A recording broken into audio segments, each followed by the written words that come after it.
Mario Chabot et Linda René, professionnalistes en réduction du stress. Aujourd'hui, on va parler de la peur de la critique.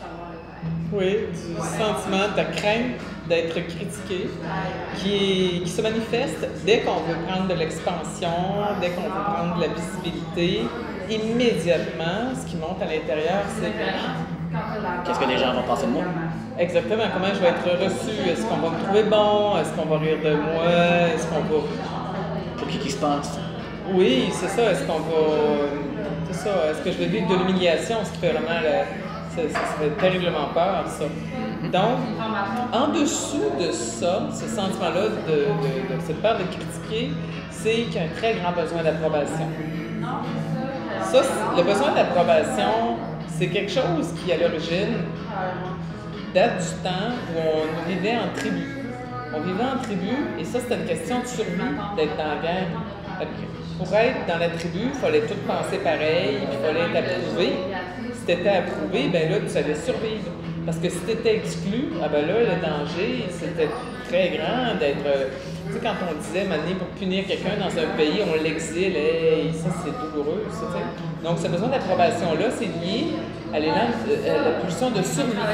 De survivre et d'appartenance au groupe. Donc, derrière tout ça, il y a quelque chose de positif. C'est de nous garder en vie. Maintenant, on a peut-être moins besoin de la tribu qu'avant, et puis on est en train de développer notre individualité, les humains. Donc, notre individualité, c'est notre unicité, qui on est, et puis ben, à ce moment-là, c'est de se rendre compte que peut-être on va être, entre guillemets, innovateur. Puis ça se peut qu'on trébuche un peu, ça se peut qu'on bafoue. D'ailleurs, j'en ai vu des conférenciers parfois surprenants dans leur début. Des fois, j'arrivais à retrouver dans les archives, puis des fois, au début, c'était pas si brillant, éloquent que ça. Hein? En fin de compte, la plupart de toutes eux autres, c'était jamais éloquent. Ben, si on pense à Démosthène, qui est un des premiers dans le temps de l'Antiquité. Démosthène, il bégayait. Okay. Et puis, il y avait eu un coach. Bon, les coachs, ça remonte à longtemps. Et puis, il lui disait de prendre des cailloux dans sa bouche.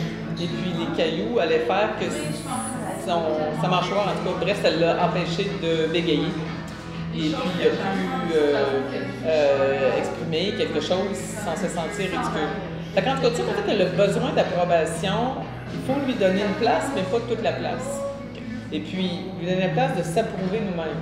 S'approuver soi-même. Ça veut dire que ça peut être de regarder tout ce que vous avez fait de bon à date dans votre vie. Souvent, quand on a manqué de reconnaissance, c'est qu'on ne se reconnaît plus nous-mêmes. On a pu faire des choses prodigieuses qui demandaient un courage mais extraordinaire. Mais comme il n'y avait personne pour nous le dire, nous le montrer, ben, c'est devenu ordinaire. Ou bien, des fois, ça arrive que les gens ne l'ont pas dit parce qu'ils pensaient qu'on le savait déjà. Il pouvait y avoir de ça. Il pouvait y avoir que les gens qui étaient là pour prendre soin de nous étaient absorbés beaucoup par leurs propres problèmes et par leurs propres insuffisances. Donc, c'est dur, des fois, de reconnaître dans un autre quelque chose que tu aurais tellement voulu avoir. Tu sais, exemple, le papa, que lui, son père le traitait d'imbécile ou des choses comme ça, puis là, ben, il voit son fils qui réussit. Son petit gars en dedans de lui, il n'aime pas ça. Parce que lui, il l'a pas eu, ça. Fait que c'est dur pour lui de le donner. Il l'a pas eu, puis ça lui manque. Donc, c'est un peu comme... Ça peut arriver des fois qu'avec nos parents, il y a eu des relations de rivalité. Et puis, à ce moment-là, ben, notre petit enfant, lui, a été comme un petit peu effrayé. Donc, je prendrai plus de chance parce que j'ai fait des choses difficiles. Puis, soit qu'on a ri de moi, ou soit qu'on n'a rien dit. Puis là, je me suis sentie vraiment seule. Fait que, pour passer outre au besoin d'approbation, il faut accepter pour un moment d'être seul. Seul avec soi-même. Okay. Ça fait le meilleur moyen pour passer à travers, c'est...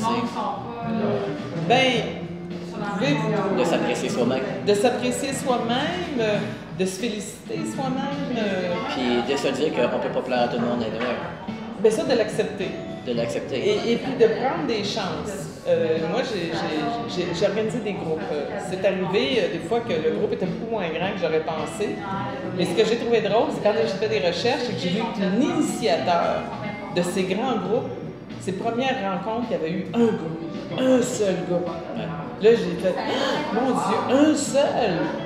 Imagine-toi, ça avait fallu qu'il pense comme moi. Il aurait annulé tout ça et aujourd'hui, les milliers de personnes qu'on est qui faisons partie de ce groupe-là, on n'aurait pas pu se rencontrer. Alors, il faut penser que quand vous commencez par vous apprécier vous-même et vous approuver vous-même, vous pouvez donner naissance à cette façon de voir chez d'autres personnes. Peut-être qu'il y a quelqu'un d'autre qui va avoir passé par la même étape que vous, puis parce que vous avez dit, ben, tiens, j'ai décidé de seul, je vais m'accepter. Même si je suis seul, je vais m'accepter. Et puis d'accepter cette propre solitude, ça ne veut pas dire qu'on va s'isoler, parce que solitude, ça ne veut pas dire isolement.